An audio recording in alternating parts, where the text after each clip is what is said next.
मकर संक्रांति की महाकथा। अंधकार, धैर्य और प्रकाश की अमर गाथा। अंधेरा सिर्फ रात में नहीं था। बहुत पुराने समय की बात है, जब सर्दियां अपने सबसे कठोर रूप में थीं। सूरज देर से निकलता था और जल्दी छिप जाता था।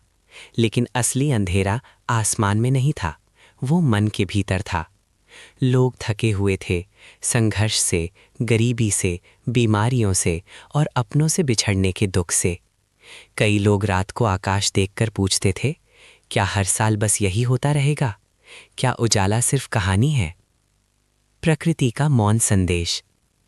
पेड़ बिना पत्तों के खड़े थे, जैसे कोई तपस्वी मौन व्रत में हो। नदियां धीमी बह रही थीं, मानो समय भी रुक गया हो। पक्षी कम बोलते थे, और जब बोलते तो उनकी आवाज में भी प्रतीक्षा होती। प्रकृति कुछ कह रही थी, लेकिन इंसान सुन नहीं पा रहा था। सूर्यदेव का आत्ममंथन। आकाश में सूर्यदेव अपने स्वर्ण रथ पर विराजमान थे। उनका तेज अब भी वैसा ही था, लेकिन गति धीमी। उन्होंने धरती को देखा, मानव की पीड़ा को देखा, और स्वयं से कहा, यदि प्रकाश होते हुए भी अंधकार बना रहे तो प्रकाश का अर्थ क्या है? यही वो क्षण था जब सूर्यदेव ने परिवर्तन का निश्चय किया। दिशा बदलने का साहस। सूर्यदेव ने कहा, अब मैं वही नहीं रहूंगा जो कल था। ये केवल खगोलीय घटना नहीं थी, ये संदेश था। जो बदले नहीं वो मिट जाता है। और उसी क्षण सूर्य ने दक्षिण से उत्तर की ओर अपनी यात्रा आरंभ की।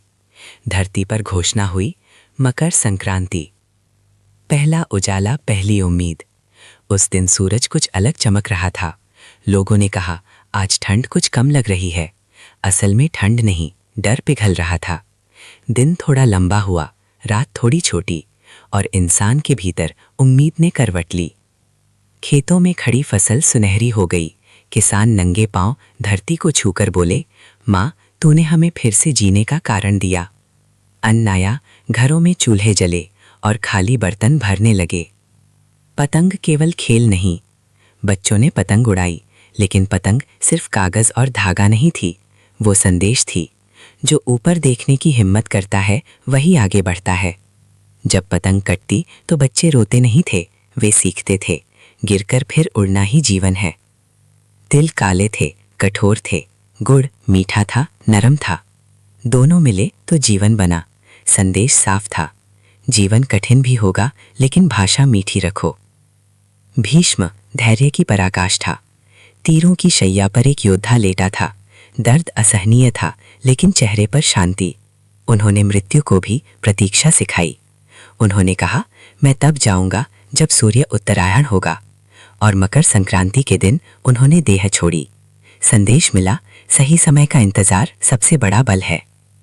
लोगों ने उस दिन खुद से कहा, जो हमारे पास है वो अकेले हमारा नहीं। दान हुआ, भूखे को भोजन मिला, नंगे को वस्त्र, और मन हल्का हो गया। ऋषियों ने कहा, सूर्य ने दिशा बदली है, अब इंसान बदले।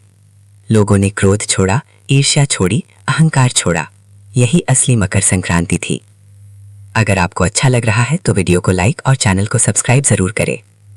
अंतिम संदेश सबसे महत्वपूर्ण।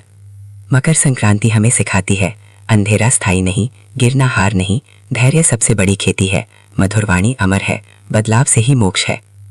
समापन। जब भी जीवन में लगे कि सब खत्म हो गया है, तो याद करना, सूरज भी हर साल दिशा बदलता है, और अगर सूरज बदल सकता है तो हम क्यों नहीं। हैप्पी मकर संक्रांति।